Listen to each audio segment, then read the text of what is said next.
Let me be your fantasy. Assalamualaikum warahmatullahi wabarakatuh. Perkenalkan, nama saya Widya Nurwani Dwi Jayanti, NPM 17130049. Saya dari Prodi Bimbingan dan Konseling semester 6 Universitas Muhammadiyah Metro. Di sini saya akan mempresentasikan hasil studi kasus yang sudah saya dapatkan untuk memenuhi tugas UAS studi kasus. Studi kasus yang sudah saya dapatkan yaitu mempunyai judul rendahnya sikap sosial pada salah satu anak di Kecamatan Terbangi Besar. Jadi di sini saya langsung saja akan membacakan atau mempresentasikan tujuannya terlebih dahulu. Jadi di sini ada tujuannya, yaitu yang pertama untuk memperoleh gambaran tentang pelaksanaan studi kasus pada remaja yang dilakukan di Desa Adijaya, Kecamatan Terbangi Besar.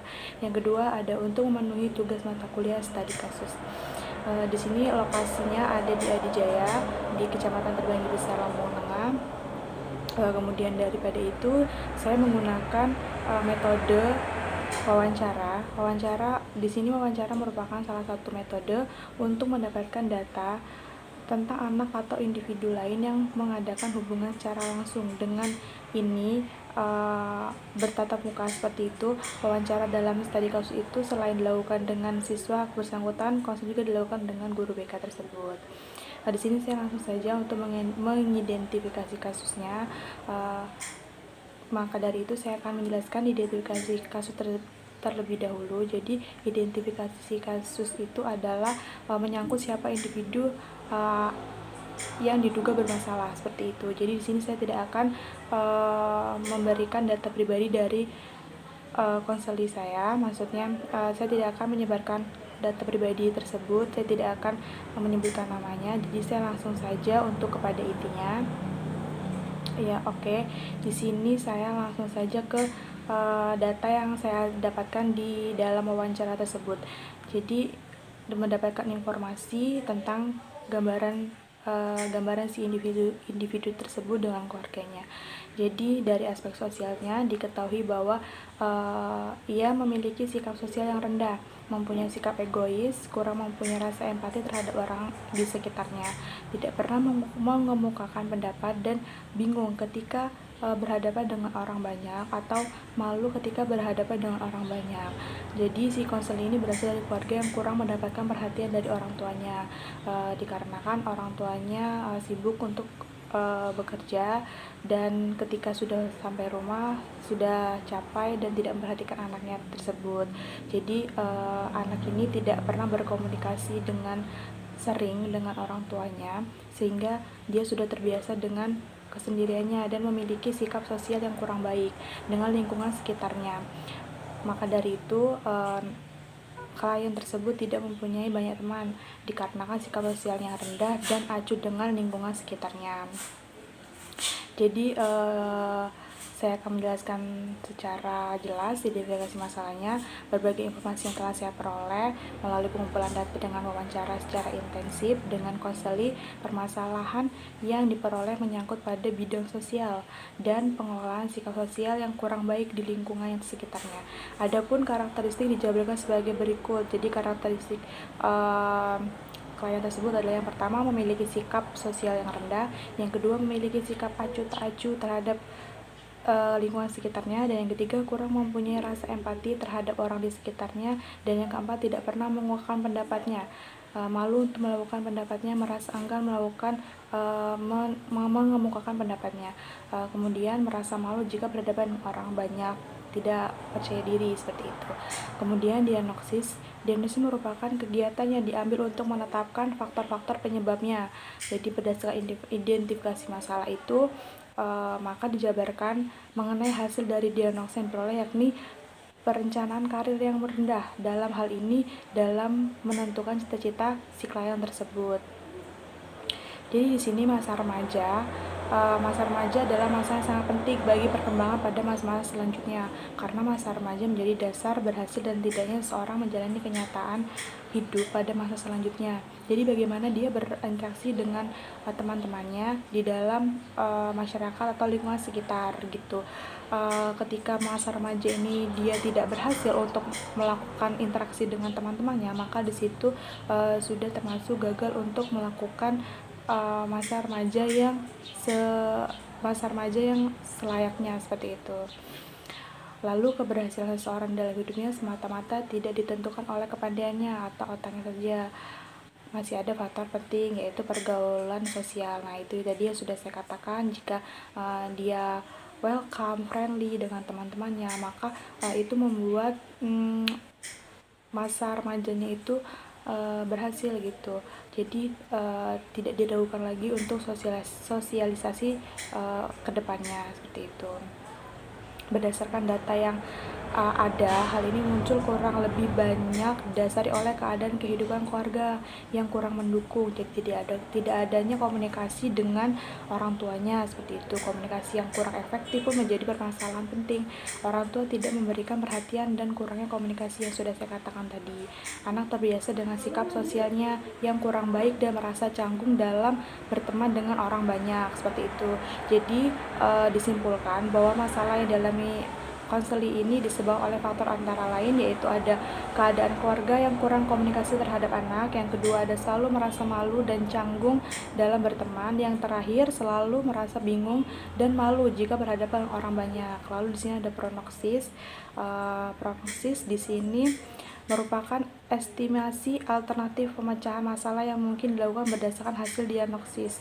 Jadi hasil diagnosisnya tadi seperti apa, lalu sini akan langsung ke prognosis untuk memecahkan masalah tersebut. Dari hasil diagnosis di atas, maka rencana bantuan atau treatment yang diberikan kepada siswa dalam usaha untuk memecah masalah dengan konseling individu. Pemberian konseling individu dilakukan dalam bentuk pemberian layanan informasi tentang pribadi. Dengan pemberian layanan informasi pribadi ini diterapkan akan mampu membantu siswa atau konseling untuk memahami dirinya sendiri dalam kaitannya dengan dunia kerja, pendidikan, sosial, dan masalah-masalah kemasyarakatan lainnya.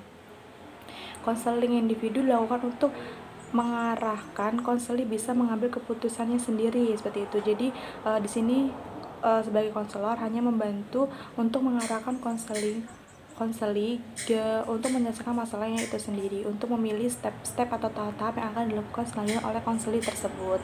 Lalu kemudian ada treatment atau lazimnya disebut perlakuan merupakan tindakan menetapkan dan melakukan cara yang tepat dalam mengatasi kesulitannya. Adapun treatment bantuan yang dapat diberikan kepada konseling, yang pertama ada tahap awal konseling. Nah, di sini menemui konselor hingga berjalan proses konseling sampai konselor dan klien menemukan definisi masalah klien atas dasar isu kepedulian dan masalah klien. Jadi tahap awal ini bertemunya antara konselor dan konseli, dan untuk memberikan apa sih masalah yang telah dihadapi oleh konseli tersebut. Lalu yang kedua ada tahap kerja. Di sini gimana caranya kita menilai kembali masalah klien agar membantu klien memperoleh perspektif baru, alternatif baru yang mungkin berbeda dalam sebelumnya dalam rangka mengambil keputusan dan tindakannya seperti itu. Lalu yang tahap akhir, hal ini diketahui setelah konselor menanyakan keadaan kecemasannya, adanya perubahan perilaku klien ke arah yang lebih efektif atau positif, sehat dan dinamis, serta adanya rencana hidup masa yang akan datang dengan program yang jelas. Lalu ada evaluasi. Di sini ada keberhasilan dan tindak perlakuannya yang telah dijabarkan sebagai berikut. Jadi yang pertama dari sisi keberhasilan. Dari sisi keberhasilannya apa saja? Siswa bersangkutan mengetahui informasi tentang pentingnya sikap sosial yang baik, bagaimana mempunyai sikap sosial yang baik seperti itu. Lalu yang kedua, siswa menyadari akan masalahnya. Oke, lalu yang kedua ada dari sisi ketidakberhasilan. Jadi di sini juga ada jika siswa itu tidak berhasil, maka siswa akan mengalami belum menampakkan rasa percaya diri yang diharapkan. Yang kedua ada siswa kurang mau berpartisipasi dalam konseling yang dilakukan, akibatnya proses konseling agak terlambat karena siswa begitu tak mau membuka diri, jadi belum mulai terbuka untuk masalahnya tersebut. Lalu di sini ada yang terakhir, ada tindak lanjut atau follow up. Jadi merupakan upaya yang dilakukan konselor untuk mengikuti perkembangan klien selanjutnya. Jadi tindak lanjut ini tidak perlu dilakukan untuk mengetahui tingkat keberhasilannya dan kemajuan dialami klien tersebut. Apakah ada perubahan atau tidak dalam perlakuan atau sikap yang diberikan oleh klien tersebut, sehingga ia mampu menata cita-citanya dengan penuh percaya diri.